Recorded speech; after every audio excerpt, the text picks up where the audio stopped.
Hi friends, how's it going?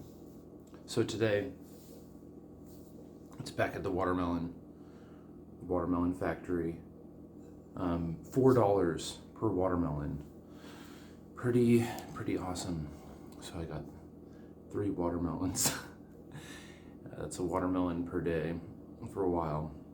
Anyway, good stuff. So my recent video about the 3-legged stool reminded me of something that a friend of mine told me as well, similar advice that I wanted to share today. So I used to work at this coffee shop, and the best thing about this coffee shop was epic customers, just the greatest customer base.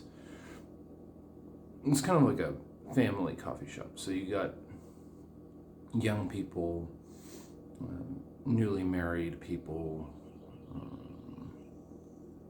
nice bird song, well-established families, kind of a rich neighborhood, but really good people. Anyway, so one of my favorite customers, she was, I think, in her 70s when I knew her. I knew her over a period of many years, late 60s, mid 70s, something like that. But she had the body of like a fit 30-year-old or 40-year-old maybe. I mean,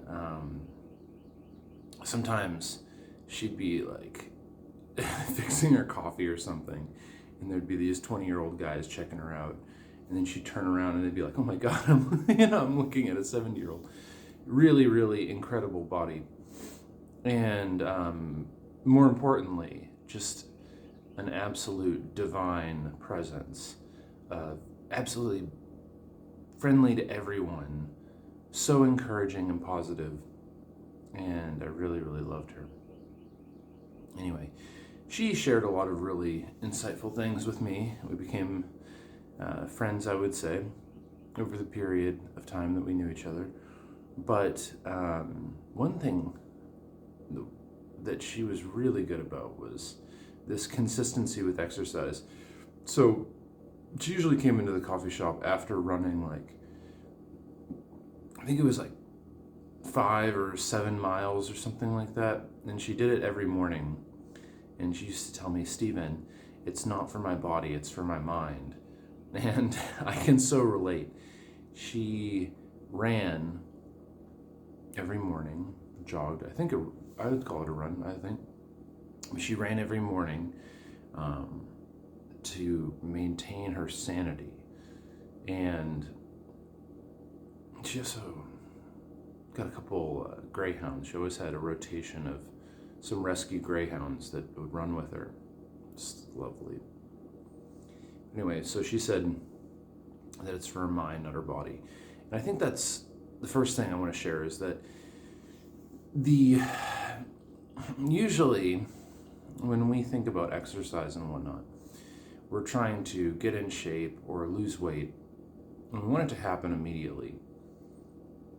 And if that's our focus, then making it a lifestyle choice is actually more difficult than if we do it for our mental wellness. If you're doing it primarily for your mind, and you see the changing of your body, or losing weight, whatever, as a side effect of what you're doing, it makes staying consistent so much. It just totally changes the game, right? We get so bent out of shape with exercise where we're like, "Oh, I have to exercise in order to lose weight."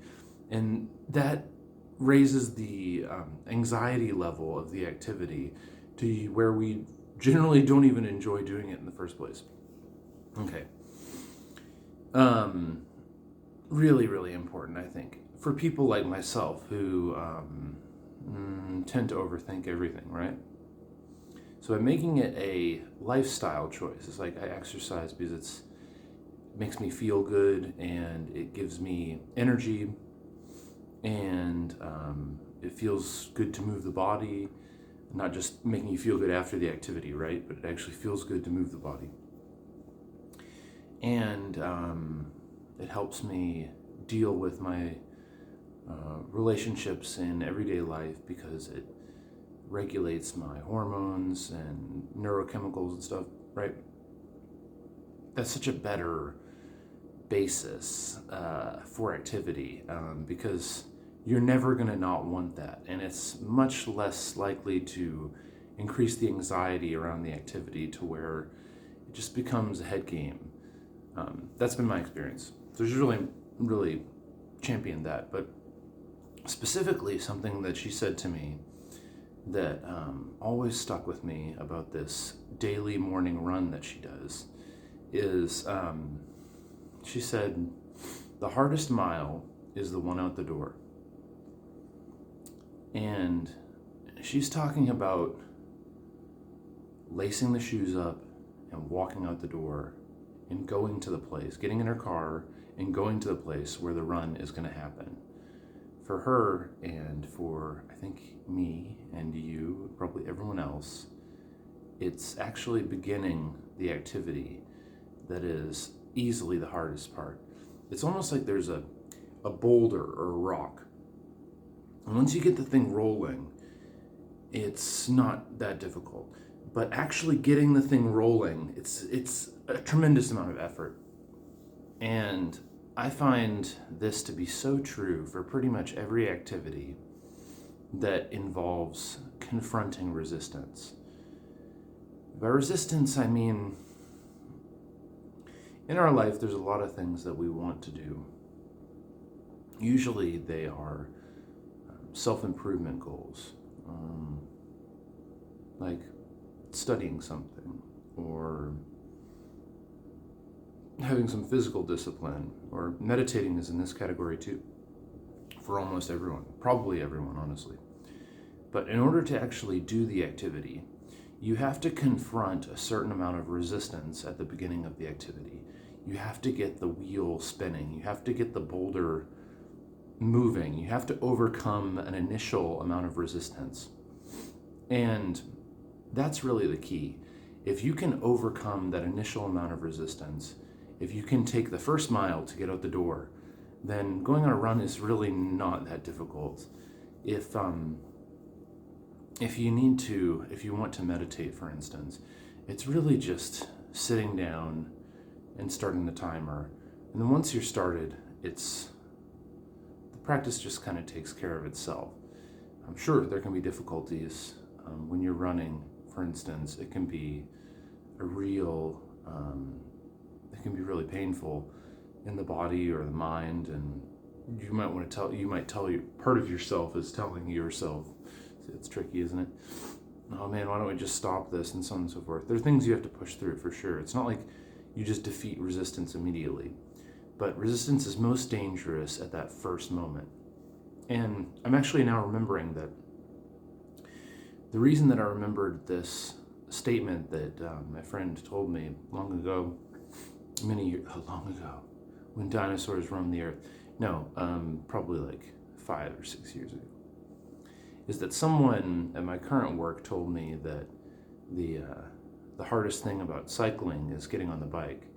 And I completely agree. You just jump on the bike and get out there, and then the thing kind of takes care of itself.